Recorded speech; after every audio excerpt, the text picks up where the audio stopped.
Good morning students. सो देखिए अपन ने क्या कंप्लीट कर लिया, अपने डिहाइड्रेशन के जो फर्स्ट मेथड था वो कंप्लीट कर लिया, यानी फॉर्मेशन ऑफ एल्कीन। किसके द्वारा था? वो डिहाइड्रेशन के द्वारा था। रिएक्शन किसकी हो रही थी? यानी एल्कोहल की हो रही थी। ठीक है, अभी अपन क्या करेंगे, अभी अपन देखेंगे उसी का क्या नेक्स्ट पार्ट, जिसमें मैंने आपको दो रिएक्शन बताई थी, एक तो एल्कीन की फॉर्मेशन की बताई थी और एक ईथर के फॉर्मेशन की बताई थी। ठीक है, आज अपन देखेंगे फॉर्मेशन ऑफ ईथर। ठीक है, सेकंड पार्ट है किसका? डिहाइड्रेशन का। तो आप यहाँ लिखोगे क्या? Second part formation of ether. ठीक है, चलिए अब देखो क्या था, अपन ने जब एल्किन बनाई थी डिहाइड्रेशन के द्वारा, तो अपन ने क्या किया था, वहाँ अपन ने वहाँ तीन स्टेप देखे थे, यानी प्रोटोनेशन देखा था एल्कोहल का, फिर उस पर कार्बोकेटाइन का फॉर्मेशन हुआ था, और उस कार्बोकेटाइन जो हमारा बना था उसमें क्या हुआ था, उस कार्बोकेटाइन पे जो पॉजिटिव चार्ज था उसको रिप्लेस करने के लिए एक हाइड्रोजन शिफ्ट हो गया, जिसके कारण वो क्या हुआ, H+ की फॉर्म में वहां से रिमूव हो गया। उस स्टेप को अपन ने क्या बोल दिया? डीप्रोटोनेशन, यानी प्रोटॉन वहां से रिमूव हो गया।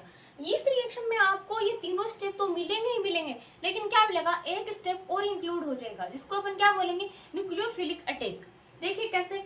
अब देखो आपने जो अपने फर्स्ट वाला स्टेप देखा था, उसमें अपन ने एल्किन बनाई थी ना, तो अपने सिंपल रिएक्शन ये लिखी थी, जैसे कि CH2 या फिर आप इसमें CH3 लेके चल लीजिए, अपन ने वहां CH3 लिया था, तो अपन लिखेंगे CH3 CH2OH।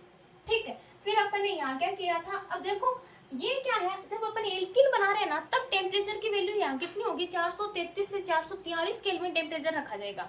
वहीं जब अपन ईथर बनाएंगे तो इस रिएक्शन में टेम्परेचर रखा जाएगा 413 डिग्री केल्विन। देखो कैसे, यहाँ रखा जाएगा 433 से 443 केल्विन टेम्परेचर। ठीक है, वही यहाँ H2SO4 लिखा जाएगा, बिकॉज अपन क्या करेंगे, अपन बोले डिहाइड्रेटिंग रिएजेंट लेना पड़ेगा, तो उसमें आपको क्या दिया जाएगा, H2SO4 दिया जाएगा। आप यहाँ क्या बना के आओगे, देखो दो कार्बन है, तो आप यहाँ बना के आओगे CH2 डबल बॉन्ड में CH2 प्लस H2। ठीक है, ये सिंपल रिएक्शन किसकी थी, एल्किन की थी। अब यहाँ ईथर में क्या होगा, देखो CH3 CH2OH। ठीक है, इसके दो मॉलिक्यूल लेने पड़ेंगे। ठीक है, फिर वही सेम एज इट इज, यहाँ 413 केल्विन टेम्परेचर रखेंगे और H2SO4। ठीक है, फिर अपन यहाँ बनाएंगे CH3 CH2O CH2 CH3, यानी एथोक्सी एथेन बनाएंगे, प्लस यहाँ से H2O रिमूव हो जाएगा। ठीक है, ये किसकी सिंपल रिएक्शन है, ये है हमारे ईथर के फॉर्मेशन की, और ये सिंपल रिएक्शन थी किसकी, एल्किन के फॉर्मेशन की। अब क्या होगा, देखो एग्जाम में यहाँ ऐसा मिलता है कि आप ये बनाओ, यानी इसकी मैकेनिज्म दो, तब तो ठीक है, लेकिन क्या होता है, ये नहीं देता, यानी एल्किन प्लस H2 नहीं देकर के आपको ये दे देता है, जैसे कि क्वेश्चन मार्क, और यहाँ पर भी क्या देता है, इसको हटा करके क्या दे देता है, क्वेश्चन मार्क दे देता है। तो आप कैसे पता करो कि कौन से क्या बनेगा, तो पता करने का एक ही अपने पास में क्या है, पॉइंट है, जिसपे अपन उसको देखते हैं क्या, टेम्परेचर वैल्यू पे। जैसे कि अगर टेम्परेचर 433 से 443 केल्विन है, तब तो आपको एल्किन बनानी है, और 413 डिग्री केल्विन दे रखा है, यानी कम टेम्परेचर दे रखा है ना, तब आपको ईथर का फॉर्मेशन करना है। ठीक है, तो कभी कभी क्या होता है कि क्वेश्चन मार्क दे देता है और इसके मैकेनिज्म भी पूछ लेता है अपन से ना, एल्किन ना दे करके, वहां ना बना करके। ठीक है, तो क्या आपको ये जो टेम्परेचर है दोनों का, ये भी याद रखना होगा, ये इसमें क्या था, मेन कैरेक्टर है इन दोनों रिएक्शन का। ठीक है, इतनी बात क्लियर है। अब ये तो था क्या, इसके सिंपल रिएक्शन, अब इसकी मैकेनिज्म की अपन बात करें। ठीक है, देखो यहाँ ईथर से क्या, यहाँ अपन ने क्या बनाया था, एथोक्सी एथेन बनाया था। क्या बनाया था, एथोक्सी एथेन, जैसे कि C2H5O C2H5 प्लस H2। ठीक है, ये अपन ने बनाया था एथोक्सी एथेन। अब देखो कैसे बना है, ये सिंपल रिएक्शन को देखो, जैसे कि CH3 CH2OH है। ठीक है, यहाँ अपन क्या ले रहे हैं भाई, दो मॉलिक्यूल ले रहे हैं, किसके, एल्कोहल के, यहाँ CH3 CH2OH। ठीक है, ये दो मॉलिक्यूल ले लिया अपन एल्कोहल के, तो होगा क्या, देखो यहाँ से किसी भी एक एल्कोहल का H और दूसरे एल्कोहल का OH किस फॉर्म में निकल जाएगा, H2O की फॉर्म में, जैसे ऊपर वाले का H निकले और नीचे वाले का OH निकले, तो आपको यहाँ से क्या मिल गया, देखो CH3 CH2, ये ऑक्सीजन, देन ये वाला CH2 CH3, क्या बना हमारा, एथोक्सी एथेन। ठीक है, या फिर आप इसको किस में बोलोगे, रूढ़ पद्धति में बोलोगे, यानी सिंपल जो अपनी पद्धति है, मेथड है, उसमें बोलोगे तो डाई इथाइल ईथर बोलेंगे।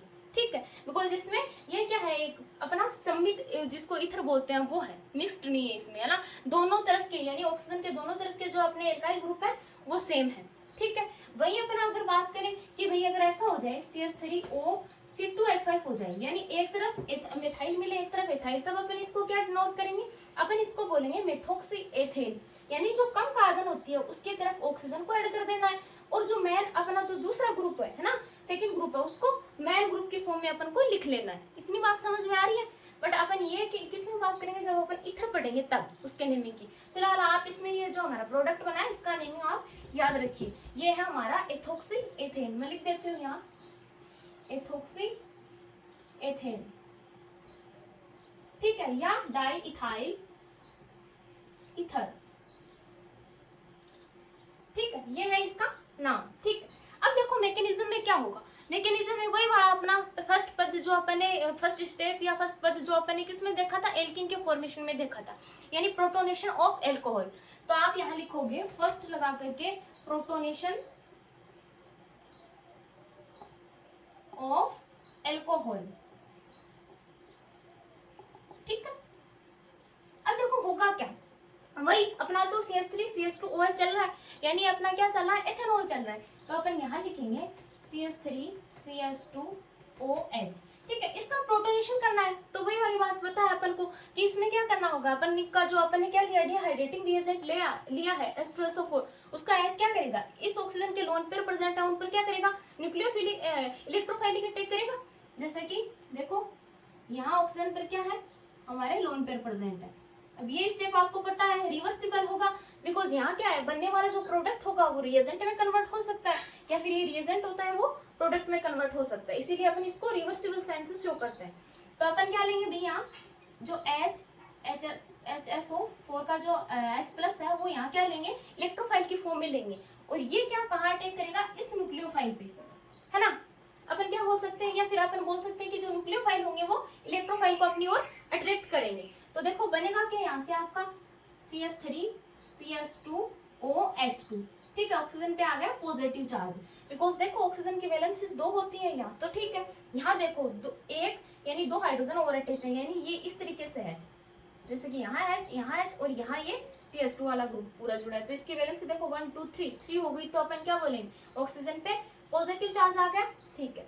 सेकेंड स्टेप वही same as it is, carbocation का फॉर्मेशन करना होगा अपन को, ठीक है। तो आप लिख सकते हो formation of carbocation, formation of carbocation, ठीक है। अब देखो क्या होगा, ये वाला जो हमारा प्रोडक्ट बना है वो कार्बोकेटाइन में किसके फॉर्म में काम करेगा, रिएजेंट की फॉर्म में काम करेगा। तो देखो क्या होगा, CH3 CH2OH2, ठीक है, यहाँ पॉजिटिव। अब ये भी क्या होगा भाई, रिवर्सिबल, क्या होगा हमारा रिवर्सिबल स्टेप होगा। दूसरी बात करें तो हमारा जो कार्बोकेटाइन का फॉर्मेशन हुआ है वो क्या होगा, वो हमारी क्या होगी, एक स्लो स्टेप होगी, यानी अपन उसको क्या बोलेंगे, ये स्लो स्टेप होगा, ठीक है। और RDS होगा, RDS का मीन्स होता है rate determining step, rate determining step का मीन्स होता है कि ये जो स्टेप है वो स्लो है। सेकेंड बात अपन करें, अगर ये फास्ट होता है ना, तो अभिक्रिया की दर अपन इसमें कैलकुलेट नहीं कर पाते, तो अपन RDS यानी रेट डिटरमाइनिंग जो स्टेप होता है वो इसको नहीं डिनोट करते। बट अपन यहाँ क्या करेंगे भी, ये क्या होगा, स्लो स्टेप होगा, ठीक है। वही ये RDS यानी रिएक्शन में रेट डिटरमाइनिंग स्टेप होगा, यानी ये स्लो होने के कारण अपन क्या करेंगे, देखो एक दो पॉइंट आते हैं आपके पास में, एक तो रिएक्शन क्या हो, फास्टली हो, एक हो वो स्लो हो। तो स्लो होगी तो उसमें अपन क्या कर सकते हैं, जो रेट है रिएक्शन की उसको क्या कर सकते हैं, कैलकुलेट कर सकते हैं, ठीक है। उसको अपन क्या लिख सकते हैं, रेट डिटरमाइनिंग स्टेप है, ठीक है। वही अगर फास्ट हो तो उसमें कर सकते हैं क्या, उसमें तो रिएक्शन बहुत जल्दी हो जाती है, तो अपन उसमें कैलकुलेट नहीं कर सकते, उसको RDS पद अपन नहीं डिनोट करते। अपन किसको करेंगे, जो स्लो स्टेप होगा वो, यानी अभिक्रिया की दर किस पे डिपेंड करेगी, इस हमारे ये जो कार्बोकेटाइन का फॉर्मेशन हो रहा है उस स्टेप पे क्या करेगी, डिपेंड करेगी। तो देखो होगा क्या, यहाँ से आपको पता है अगर ये बॉन्ड यहाँ शिफ्ट हो तो आपके पास में क्या बने, CH3 CH2 positive plus H2 यहाँ से क्या हो जाता है, रिमूव हो जाता है, हो गया। H2 का रिमूविंग ही अपन क्या डिनोट करते हैं, डिहाइड्रेशन, ठीक है। ये बात क्लियर है। अब देखिए मैं यहाँ से इसको क्या कर रही हूँ, रफ कर रही हूँ, ठीक है। तो आप फिर वीडियो को फिर से चला लीजिएगा अगर आपको जनरल रिएक्शन इसकी देखनी है तो अभी मैं इसको क्या कर रही हूँ, रफ कर रही हूँ, ठीक है। तो चलिए अपन इसका क्या देखते हैं, जो हमारा थर्ड स्टेप होता है वो देखते हैं। तो देखो थर्ड स्टेप उसमें क्या था, उसमें अपन ने क्या देखा था भाई, डीप्रोटोनेशन का देखा था ना, यहाँ डीप्रोटोनेशन का नहीं आएगा। अब अपन यहाँ क्या ले रहे हैं, अपन दो मॉलिक्यूल ले रहे हैं एल्कोहल के, है ना। तो एक एल्कोहल होगा वो तो किसमें कन्वर्ट होगा, कार्बोकेटाइन बनेगा अपना उससे, है ना। तो दूसरा जो होगा वो न्यूक्लियोफाइल के फॉर्म में अपन का जो हमारा बना है केटाइनिक फॉर्म, उस पर क्या करेगा, अटैक करेगा। देखो कैसे, जैसे कि अपन ये लेते हैं, जैसे कि अपन लिखते हैं यहाँ न्यूक्लियोफाइलिक अटैक, न्यूक्लियोफिलिक अटैक, ठीक है। ये हमारा पद क्या है, इसको अपन क्या डिनोट करते हैं, न्यूक्लियोफिलिक अटैक। तो देखो होगा क्या, ये जो कार्बोकेटाइन बना है यानी CH3 CH2 पॉजिटिव, ठीक है, वही हमारे पास में ये तो है, लेकिन हमारे पास में दूसरा मॉलिक्यूल अल्कोहल का और प्रेजेंट है। बिकॉज अपन क्या लेते हैं, उसमें 2 मोल लेते हैं ना, मैंने जनरल रिएक्शन में अभी सिंपल रिएक्शन करवाई थी, उसमें आपको बताया था, ये बात बताई थी ना। तो अपन क्या करेंगे, वो दूसरा मोल कहाँ यूज होगा, वो इस न्यूक्लियोफिलिक अटैक में यूज होगा। यानी पहले वाला जो अपना अल्कोहल है वो तो केटाइनिक फॉर्म में कन्वर्ट हो जाएगा, और जो दूसरा अपना बना है मॉलिक्यूल अपने पास है वो क्या करेगा, केटाइनिक फॉर्म बनी है उस पर न्यूक्लियोफिलिक अटैक करेगा। जैसे कि देखो क्या, जैसे कि प्लस अपन यहाँ लिखेंगे CH3 CH2OH, ऑक्सीजन पे आपको पता है, अब क्यों करेगा, बिकॉज ऑक्सीजन पे यहाँ क्या प्रेजेंट है, लोन पेयर प्रेजेंट है। अब ये लोन पेयर क्या करेंगे, इस केटाइनिक फॉर्म के साथ केटाइनिक फॉर्म को अपनी ओर अट्रैक्ट कर लेंगे। बात समझ में आ रही है। दूसरी बात अपन करें तो ये भी क्या होगा, रिवर्सिबल स्टेप होगा। और क्या होगा, न्यूक्लियोफिलिक जो अटैक होगा वो स्टेप होगा फास्टली, यानी न्यूक्लियोफाइल आपको पता है पॉजिटिव और केटाइनिक बन गए हैं तो वो बहुत जल्दी रिएक्शन करते हैं, ठीक है, फास्टली रिएक्शन करते हैं, फास्टली बॉन्डिंग करते हैं, ठीक है। जैसे कि अपन कोर्स देखते हैं ना, जब अपन क्या लेते हैं, चुंबक लेते हैं, तो उनको एक दूसरे को क्या ले पास लेके आते हैं, तो क्या करते हैं, वो एक दूसरे से एडिशन होने की कैपेसिटी रखते हैं, यानी जल्दी एडिशन होता है उनमें ना। वैसे अगर पॉजिटिव नेगेटिव बन गए हैं तो वो क्या करेंगे, एक दूसरे से केपेबल, यानी केपेबल होंगे जुड़ने में बहुत ज्यादा फास्टली रिएक्शन करके। तो देखो क्या होगा, ये फास्ट स्टेप होता है, ठीक है, इसको अपन फास्ट स्टेप डिनोट करते हैं, बट ये डिटरमाइनिंग स्टेप नहीं होता, RDS इसको नहीं बोल सकते, बिकॉज ये फास्ट होता है तो अपन इसको में जो अभिक्रिया की जो रेट होती है उसको कैलकुलेट नहीं कर सकते। आइए बात समझ में। तो देखो क्या होगा, CH3 CH2 oxygen then hydrogen, यहाँ CH2 और CH3।